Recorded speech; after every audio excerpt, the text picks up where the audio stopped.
नमस्कार, मैं हूं आपके साथ गौरव राजवेंद्र। बुलेटिन की शुरुआत करते हैं। मुख्यमंत्री नायब सैनी ने 2025 का सरकारी आधिकारिक कैलेंडर लॉन्च किया और इस दौरान कैबिनेट मंत्री राव नरवीर सिंह, विधानसभा उपाध्यक्ष कृष्ण मिड्ढा, मुख्य सचिव विवेक जोशी समेत कई प्रशासनिक अधिकारी मौजूद रहे।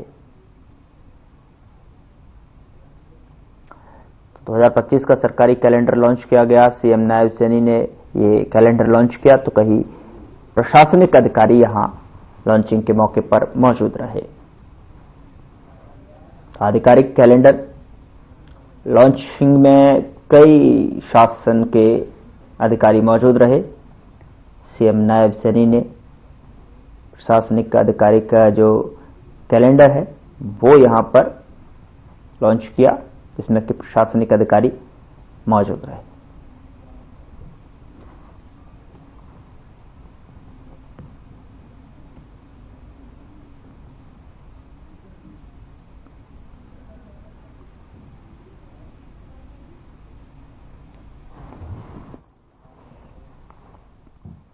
नए साल के अवसर पर मुख्यमंत्री नायब सैनी ने मनसा देवी मंदिर पहुंचे और इस दौरान उन्होंने मंदिर में दर्शन किए और साथ ही पूजा अर्चना कर प्रदेशवासियों के लिए प्रार्थना की। इस दौरान मुख्यमंत्री सैनी ने दलित छात्रा की आत्महत्या के मामले को लेकर कहा कि जो भी दोषी होगा उस पर कड़ी कार्रवाई होगी और पुलिस अधिकारियों के तत्परता से कार्रवाई करने के निर्देश दिए गए हैं। साथ ही आपको बता दें कि विपक्ष के कुछ नेता ट्वीट कर रहे हैं, इस मुद्दे पर भी लेकर जो है उन्होंने पूरी जानकारी लेनी चाहिए। तो ये कॉलेज किसका है? वहीं सीएम सैनी ने कहा कि पीड़ित परिवार को न्याय मिलेगा।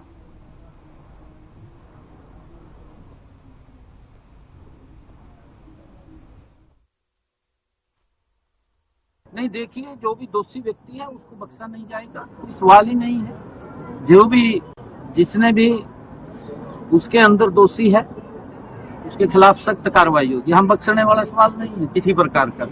और हमने पुलिस अधिकारियों को भी इस बात के लिए कहा है कि आप तत्परता से कार्रवाई करें, परंतु इन नामों के ऊपर भी कुछ लोग ट्वीट की राजनीति करते थे। दुर्भाग्यपूर्ण है, जब वो ट्वीट कर रहे थे उनको देखना चाहिए कि व्यक्ति कौन है।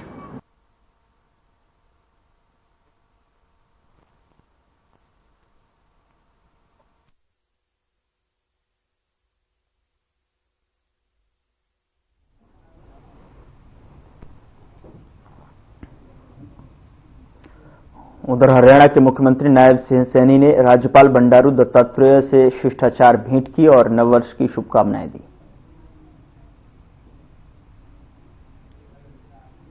तो राज्यपाल से मिले सीएम सैनी, जहां पर उन्होंने इस शिष्टाचार भेंट के दौरान सीएम ने नववर्ष की शुभकामनाएं दी।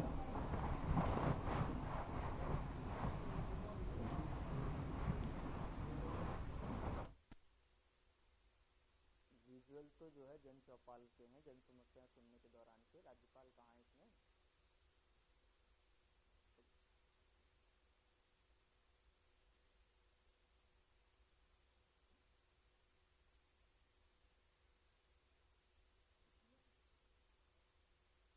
कुछ नहीं जा रहा है क्या? अरे खबर गलत है महाराज। तो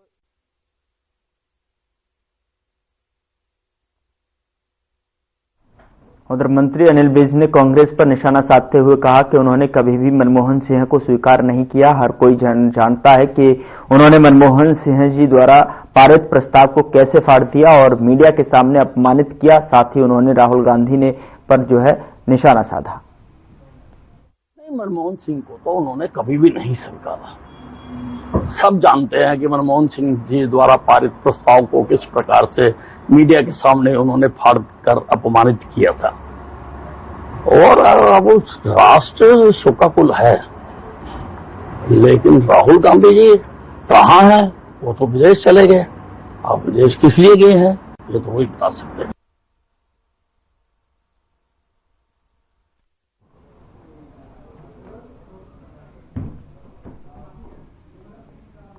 उधर हरियाणा बीजेपी के पूर्व अध्यक्ष और राज्यसभा सांसद सुभाष बराला का बयान सामने आया है, जिसमें उन्होंने कहा कि आम आदमी प्रमुख अरविंद केजरीवाल ने दिल्ली के लोगों को गुमराह करने का काम किया है। कभी कहते हैं इतने दिनों में यमुना को साफ कर देंगे, दिल्ली को प्रदूषण मुक्त कर देंगे और भी अन्य बातें करते हैं, लेकिन हकीकत ये है कि 45 करोड़ की लागत से बने शीश महल के जो है केजरीवाल रह रहे हैं और अरविंद केजरीवाल मुद्दों से भटकाने के लिए आरएसएस प्रमुख मोहन भागवत के नाम का इस्तेमाल कर रहे हैं।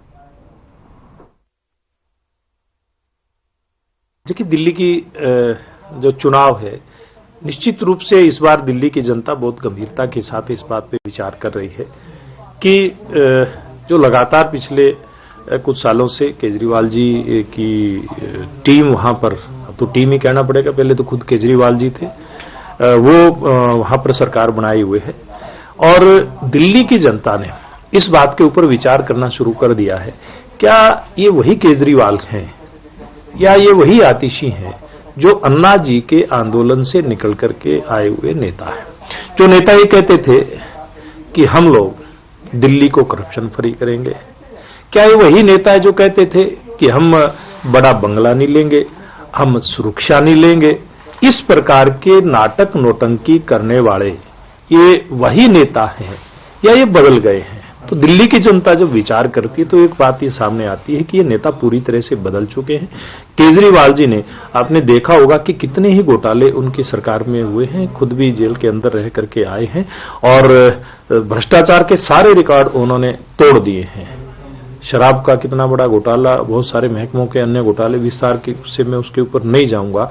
और जो कहते थे कि हम कोई गाड़ी बंगला सिक्योरिटी नहीं लेंगे, अब 45 करोड़ का राजमहल, रंग महल, शीश महल अगर देखा तो दिल्ली की जनता ने और देश की जनता ने पहली बार देखा। इतना भव्य आलीशान महल, शीश महल देश के किसी भी मुख्यमंत्री का नहीं है। ये देश की जनता जान चुकी है और देश की जनता और दिल्ली की जनता ये भी जान चुकी है कि केजरीवाल साहब, आपने बड़े बड़े वायदे किए थे, उसके साथ साथ यमुना की सफाई की आपने बात की थी। कितनी बार आप कह चुके कि इतने दिन के बाद यमुना की सफाई हो जाएगी, यमुना पूरी तरह से प्रदूषण मुक्त हो जाएगी। आपने कितनी बार कहा कि दिल्ली की सड़कों से हम गड्ढे मुक्त करेंगे, दिल्ली की जनता को हम फ्री में पीने का अच्छा पानी देंगे। कितनी ही बार आपने कहा कि दिल्ली को हम पॉल्यूशन फ्री करेंगे, लेकिन आपका एक भी वायदा पूरा नहीं हुआ और आप केवल और केवल लोगों की आंखों में धूल झोंकने का काम करते हैं। सारी बातें दिल्ली की जनता की समझ में आ गई है और दिल्ली की जनता निश्चित रूप से इस बार भारतीय जनता पार्टी को मौका देगी।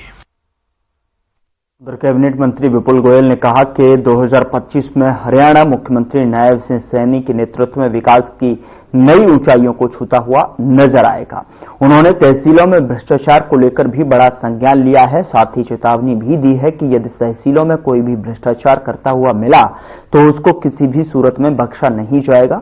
इसी कड़ी में 2 तहसीलदारों के खिलाफ जो है कार्रवाई भी की गई और उन्होंने चेतावनी दी कि जो लोग सो रहे थे कि उनका कोई नहीं देख रहा। पिछले 2 महीने से ऐसे सभी अधिकारी और कर्मचारियों को वॉच किया जा रहा था और अब इन भ्रष्ट और काम न करने वाले अधिकारियों के खिलाफ सख्त कार्रवाई की जाएगी, जिसके तहत गुरुग्राम और दूसरा महेंद्रगढ़ के तहसीलदारों के खिलाफ कार्रवाई की गई है। नए साल के मौके पर उन्होंने हवन का आयोजन किया, जहां पर हजारों की संख्या में लोग पहुंचे और इस मौके पर उन्होंने प्रदेश और क्षेत्र की जनता को नववर्ष की शुभकामनाएं भी दी।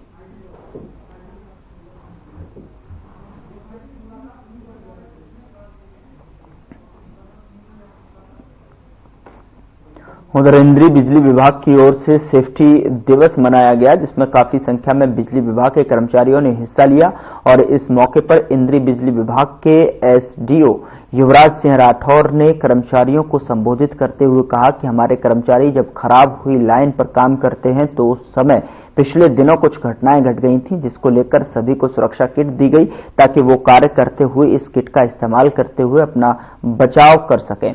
उन्होंने कहा कि कर्मचारी सबसे पहले सुनिश्चित करें कि वो जहां पर लाइन खराब है वहां पर किसी प्रकार की दूसरी क्रॉस लाइन में सप्लाई तो नहीं है, यदि सप्लाई है तो उसको तुरंत बंद करवाया जाए।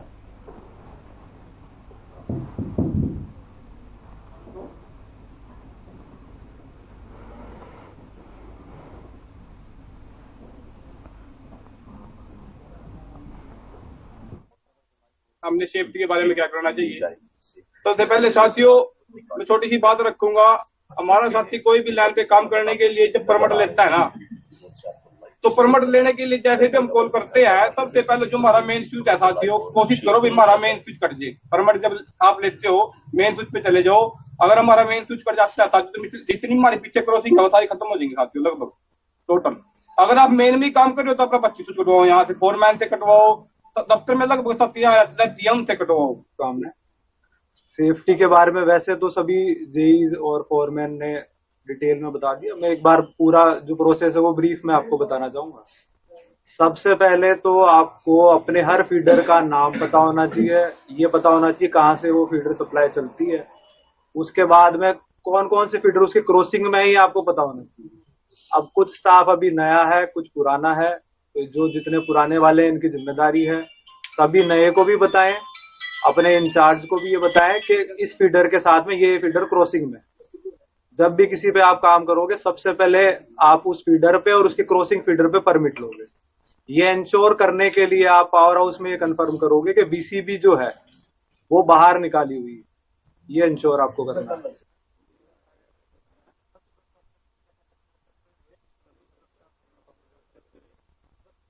उधर हिसार में बाड़ोपट्टी टोल प्लाजा पर हंगामा देखने को मिला है। आरोप है कि टोल टैक्स मांगे जाने पर युवक ने जो है हंगामा किया। आपको बता दें कि स्कॉर्पियो में सवार होकर आए युवकों ने टोल टैक्स बैरियर को उठा लिया।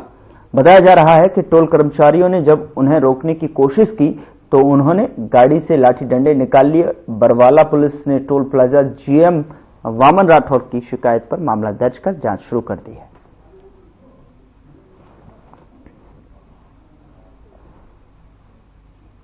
नए साल की शुरुआत में कैथल में एक दर्दनाक हादसा हुआ है और एक पिकअप गाड़ी में 15 श्रद्धालु धार्मिक स्थान से वापस आ रहे थे। आपको बता दें कि ड्राइवर को नींद आने के कारण गाड़ी अनियंत्रित होकर खड़े ट्रक में टकरा गई। इस हादसे में एक श्रद्धालु की मौत और 12 घायल बताए जा रहे हैं।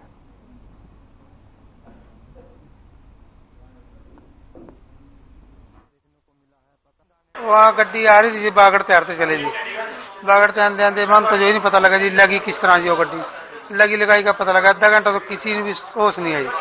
आधे घंटे बाद होश आई, एक ड्राइवर था, कुछ और लोग रुके थे जाकर जी, उन्हें रोक कर समझे गड्डियां तो मैंने कड्डे हो बंदे, फिर मन होश आई, फिर बंदा मैंने मारे वो कड्डे गड्डी पीछा करके गड्डी के बीच फंस रहे थे बंदा और जी शमशेर जिसका नाम है।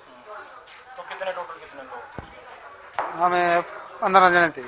15 घायल कितने? घायल तो तकरीबन सारे का लग रही चोटा जी, 12 के आसपास। हाँ 12-13 का लग रही। गाड़ी खड़ती है सामने बड़ी ट्रक, उसके बाद पीछे से लगा जी, ड्राइवर की आंखों को लगी, पता नहीं क्या बना जी, पीछे से गाड़ी लगी। तो कितनी सवारी थी गाड़ी में? 16-17 सवारी से बागड़ से आई थी, सबके चोट लग रही है। कितने घायल है? हाँ जी, कितने लोग घायल है? चोटा वो सारे गए, एक तो पूरा ही हो गया जी। हाँ जी, बाकी चोटा सबका है जी। हाँ जी, गलती किसकी, लापरवाही किसकी देखी जा रही है? लापरवाही तो वैसे ड्राइवर की है, ड्राइवर की आंख लगी मेरी जी। वह घटना जो कि एक बहुत ही दुखद घटना है। ऑन ड्यूटी डॉक्टर ने मुझे सूचना दी, जब मैं हॉस्पिटल में आया हूं तो उन्होंने सूचना दी है कि सुबह सुबह अर्ली मॉर्निंग ही एक छोटे हाथी में सवार हो गए 15 सवारियां लगभग, किसी रिलीजियस प्लेस से, किसी रिलीजियस स्थान से, धार्मिक स्थान से दर्शन करके आ रहे थे। तो इतनी सवारियों से बड़ा कोई ट्रक सड़क इस हाईवे पे किसी खड़े ट्रक से शायद ये टकरा गया ये हाथी, जिसमें से ये 14-15 सवारियां थी। तो सूचना के मुताबिक उनमें से एक व्यक्ति घायल व्यक्ति जिसकी मृत्यु हो चुकी है।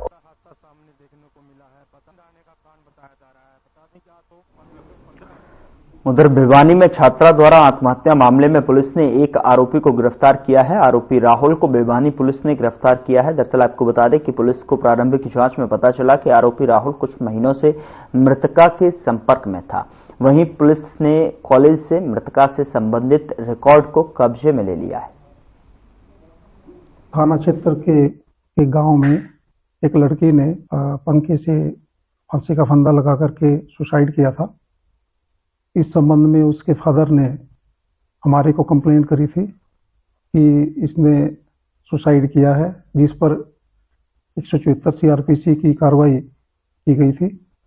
और उसके बाद में उसके पेरेंट्स ने पुलिस को एक कंप्लेंट दी जिसमें उसने आरोप लगाया कि ये शारदा महाविद्यालय में पढ़ती थी लड़की और इसको पेपर नहीं देने दिया गया। और उसके बाद उसका एक राहुल नाम का लड़का है वहाँ, वो बार बार उसको परेशान करता था फोन करके।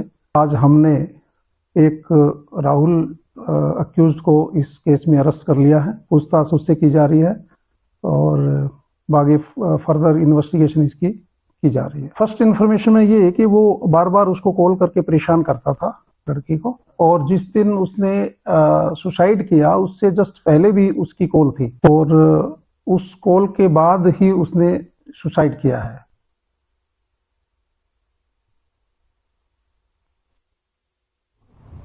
उधर पर्यावरण को बचाने को लेकर राष्ट्रीय स्वयंसेवक संघ ने मुहिम चलाई है ताकि प्रयागराज में होने वाले महाकुंभ में लोग जो है डिस्पोजल और पॉलीथीन का प्रयोग ना करें। इसके लिए स्वयंसेवक संघ ने लोगों के सहयोग से प्रयागराज में एक थाली और एक थैला भेजने का निर्णय लिया है, जिसकी संख्या 40 लाख होगी और इसी कड़ी में भिवानी से बड़ी संख्या में जो है थैला और थालियां प्रयागराज भेजी जाएंगी। इसके लिए लोगों से सहयोग भी किया जा रहा है और आपको बता दें कि आज के इस मौके पर कार्यक्रम आयोजित किया गया और कार्यक्रम में भिवानी से डीसी महावीर कौशिक मुख्य अतिथि थे और उन्होंने भी इस कार्यक्रम को जो है लेकर भूरी भूरी प्रशंसा की।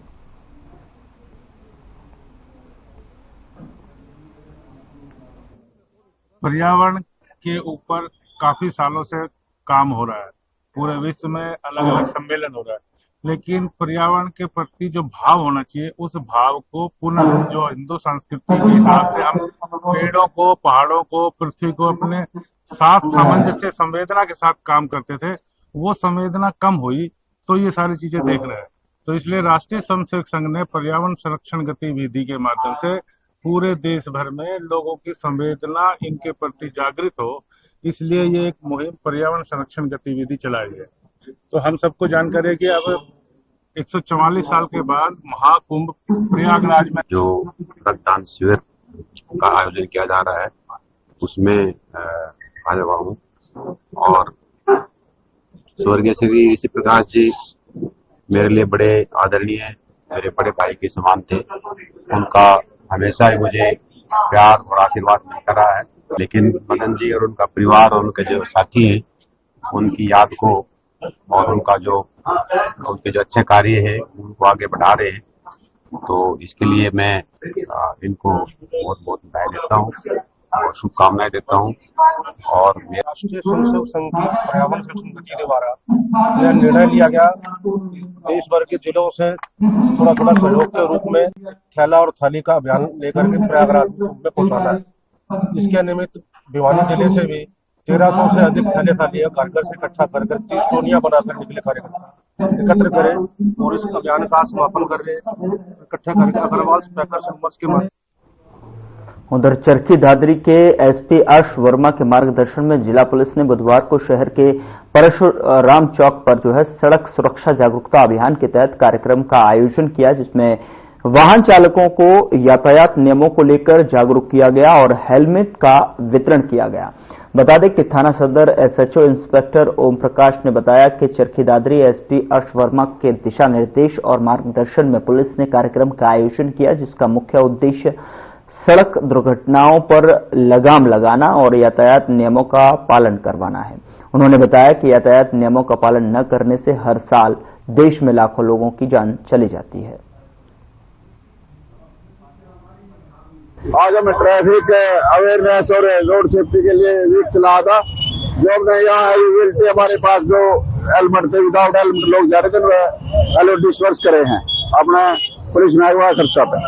तो वो चाह रहे ट्रैफिक के बारे में जब घर से भी निकले तब इनको ट्रैफिक के बारे में अवेयरनेस करवाया जा रहा है और उनको भूल देगा जो हेलमेट लगा रहे हैं, ट्रैफिक के नियम पालन करें और अवेयरनेस करके कि ज्यादा से ज्यादा में एक्सीडेंट हो कम कर सके और लोगों की सेफ्टी का विशेष ध्यान रखे।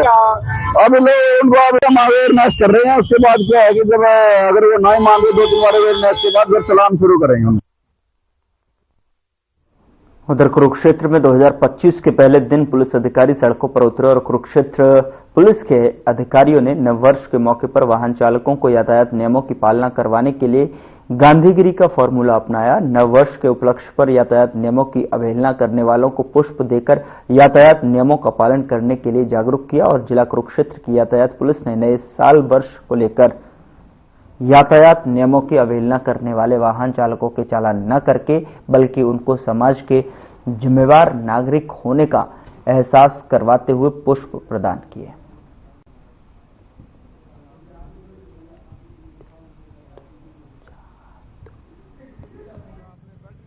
तो नए साल का आगाज है सर, इसके ऊपर हमने पिछले जो है अभियान ट्रैफिक का किया है। जो चालक ट्रैफिक नियमों की उल्लंघना करते हैं उसे हमारा अनुरोध है कि आप ट्रैफिक नियमों का पालन करें। टू व्हीलर चलाएं तो हेलमेट का इस्तेमाल करें, कार चलाएं तो सीट बेल्ट लगाकर चलें और गति सीमा में निर्धारित चलें, क्योंकि सर्दी का समय आ गया है। सुबह शाम धुंध पड़नी शुरू हो गया तो आप फॉग लाइट का इस्तेमाल करें। रॉन्ग शेयर ना चलें, आप खुद भी सुरक्षित चलें और दूसरे के जीवन को भी सुरक्षित करें। हमारा यही प्रयास है, कोई भी ये घटना ना हो, सभी जनजीवन सुखी परिवार अपना सुखी परिवार में अपना जीवन व्यतीत करें और सभी से अनुरोध है कि आप सभी यातायात नियमों की ज्यादा से ज्यादा पालना करें। जो आपके दोस्त हैं, मित्र हैं, परिवार के मेंबर हैं, उनको भी आप समझाएं कि जब भी टू व्हीलर लेके चलें आप हेलमेट साथ लेकर लगाकर फिर ही चलें।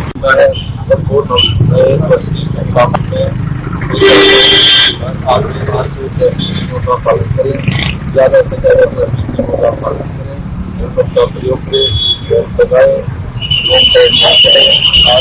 आज को बच्चे को स्मरण करना चाहिए कि आज से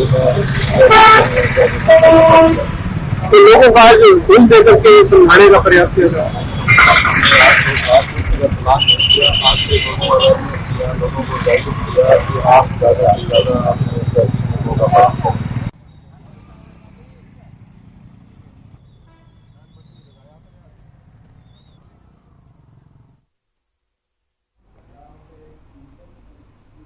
आए दिन सड़क हादसे थमने का नाम नहीं ले रहे हैं। जहां करनाल जिले में तेज रफ्तार स्कॉर्पियो और फॉर्च्यूनर में टक्कर हो गई और स्कॉर्पियो हवा में उछल गई और सर्विस लेन पार कर खेतों में गिर गई, जिसे उसकी खिड़कियां जाम हो गई। उन्हें कटर से काटना पड़ा। हादसे में 7 लोग गंभीर रूप से घायल हो गए तो वहीं घायलों को अस्पताल में भर्ती कराना पड़ा। ऐसे में सूचना मिलते ही पुलिस मौके पर पहुंची और जांच में जुट गई है। यह हादसा मंगलवार देर रात खरौना के कोहंड शनि मंदिर के पास में हुआ। स्कॉर्पियो सवार लोग नए साल की पार्टी मनाकर लौट रहे थे, जबकि फॉर्च्यूनर में सवार परिवार वैष्णो देवी से घर लौटते हुए ढाबे से खाना खाकर निकला था। हादसे में दोनों कारें बुरी तरह क्षतिग्रस्त हो गई।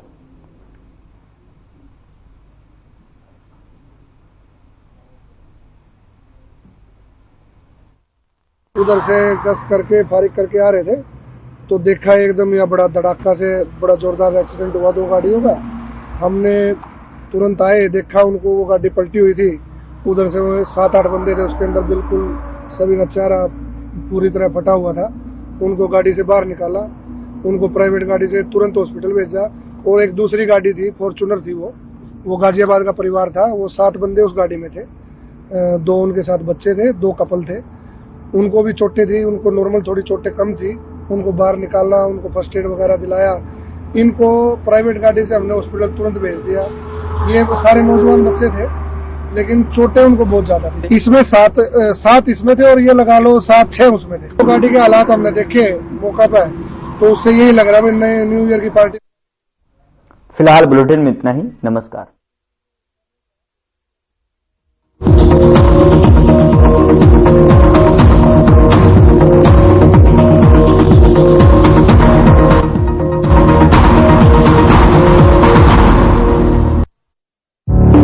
Through constant innovation, the group